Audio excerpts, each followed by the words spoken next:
Today we'll walk through how to access your application data with the data tree, how to understand data types, and how to move data across applications with data mapping.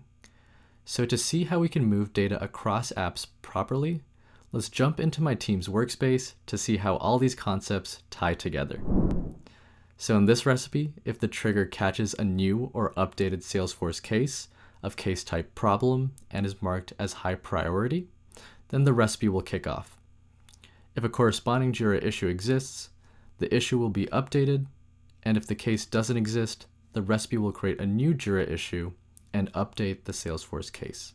Now, our engineering team would like to see a timestamp in the JIRA issue. To do this, I'll click into step 3, the update issue step, and on the right, we can see we have fields from our JIRA issue. A few fields already have data, like the JIRA issue key to find the JIRA issue, as well as the description to post the latest updates from support for the engineering team to see. Now, down below, we've added a custom field in JIRA to hold that information called latest update in Salesforce. So how do I go about adding that information into JIRA? Well, once I click into the field, you'll notice something to the left popped up, and that's the data tree. And in the data tree, every step, both triggers and actions, brings data into the recipe. In this case, we have data from our Salesforce case pulled from the trigger step, which we can see at the top of the tree. And within the data tree, each piece of data is represented as a pill, like the case ID, the description, and status, which we can see here. And in the data tree, the data is presented hierarchically. So some data may be nested under others, which is why it's called the data tree, because it sort of resembles a tree with branches. And since there's a lot of data here, to make it easier to browse, I'll go ahead and expand it by clicking this maximize icon at the top right of the widget. Now within the data tree, a key concept to note are the data types.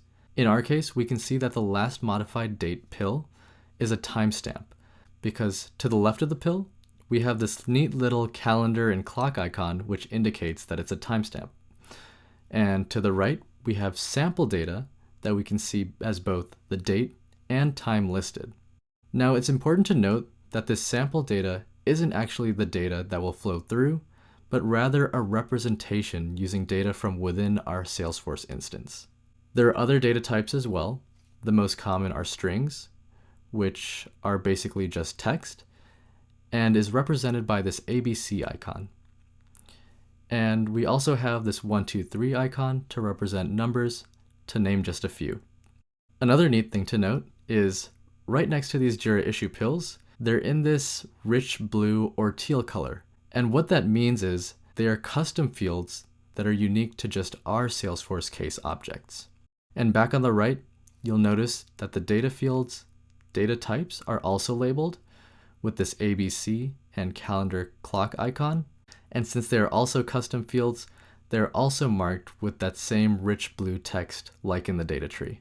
So finally, to move the date time data from Salesforce to JIRA, we have to map the data.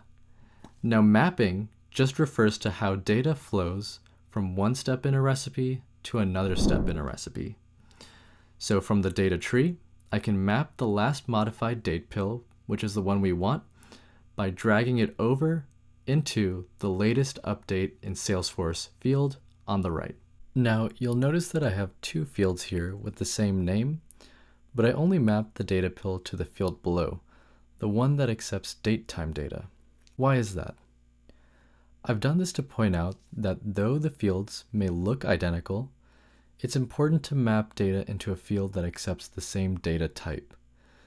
The datetime field below will keep the data in the same datetime format and is able to translate it into information our engineering team can actually use, whereas the string field will convert the data to text and can affect how downstream apps or systems interpret that information.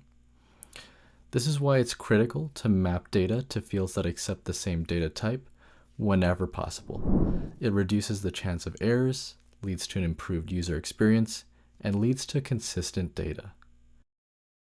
So that's how you can get started moving data across your apps.